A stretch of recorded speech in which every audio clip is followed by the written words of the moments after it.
Welcome to this week's Movie Math, where women made their triumphant yet also rare return to the top of the box office.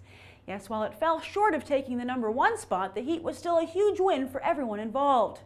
While industry insiders had predicted an opening on par with Melissa McCarthy's Identity Thief, Sandra Bullock's added star power helped propel the comedy to an opening of $40 million. That's not only the biggest debut of McCarthy's short career, but of Bullock's 20 years in the biz as well. This also makes director Paul Feig 2 for 2 after Bridesmaids, giving him significant pull in the comedy arena alongside the likes of Judd Apatow and The Hangover's Todd Phillips.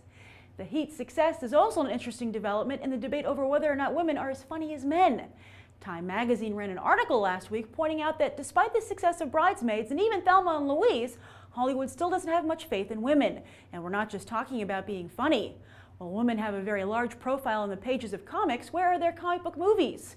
Sure, Catwoman and Elektra flopped at the box office, but wasn't that more of a quality and casting issue? Perhaps as women get a steady footing in the comedy genre, they can move into other genres as well, thanks to men like Paul Feig. And maybe femme-friendly Joss Whedon as well, who I'm sure is watching these developments very closely. Feig made quite a point of telling audiences they needed to see The Heat if they wanted to see more comedies with women, and even if that was just a marketing ploy, it worked. And let's hope Feig truly feels that way, as he'll surely be working with women on his next film as well, as once Hollywood feels you have a knack for something, they like you to keep doing it. As for men, this weekend they began to cannibalize themselves at the box office, something that has been feared for some months now with an overcrowded release schedule. While Family Pick Monsters University held on to the #1 spot with an impressively small 44% drop, World War Z fell 55% in its second weekend. Anything under 60 is okay for a blockbuster, but still, Paramount was hoping for sleeper hit status, not business as usual. Stellar word of mouth for this zombie pick should have translated into a drop in the 40s, or if the frame hadn't been so crowded, maybe even the 30s. But at least it did lead the weekend worldwide. Then White House Down took a double hit, not only having to compete with World War Z and Man of Steel for the same demographics, but also coming so soon after Olympus Has Fallen.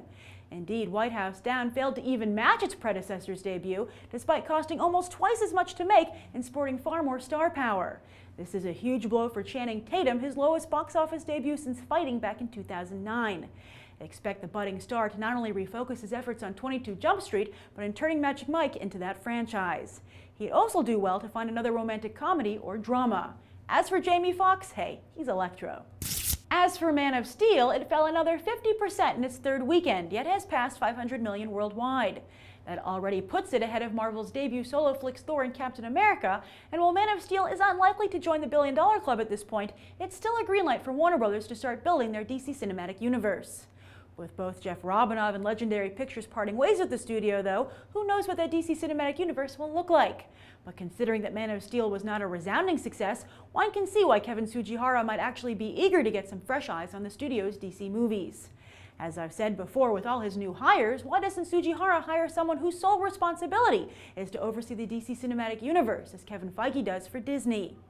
Elsewhere, This Is the End enjoyed another small drop, as it hopes to survive the summer box office apocalypse long enough to cross the century mark.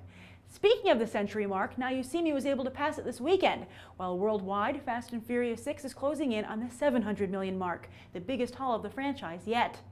And as we reach the halfway point of the summer movie season, let's take a look at 2013 so far. Comic book movies continue to dominate domestically, with Iron Man 3 and Man of Steel taking the top 2 spots to date. And Disney can boast 3 movies in the top 10, validating the recent evaluation by financial analysts that Disney is the biggest media company in the world. But maybe Warner Brothers would want to challenge that, as when it comes to the worldwide box office, they have 3 of the top 10 movies, 2 of which are The Hangover Part 3 and The Great Gatsby, both pushed far into the black thanks to foreign audiences. As for this coming holiday weekend, Disney is set to have their first flop of the year with The Lone Ranger, expected to pull in just $35 million. Meanwhile, Despicable Me 2, which is already doing strong business overseas, looks to open big, yet not Monsters University big. Bottom line though, with so many movies crowded into theaters, Hollywood is surely hoping that Americans will spend much of this 4-day 4th of July weekend in a darkened room. And that's the weekend box office. I'm Grace Randolph, and we just did some movie math. As always, thanks for watching, and I hope you'll go beyond the trailer for these other top movies.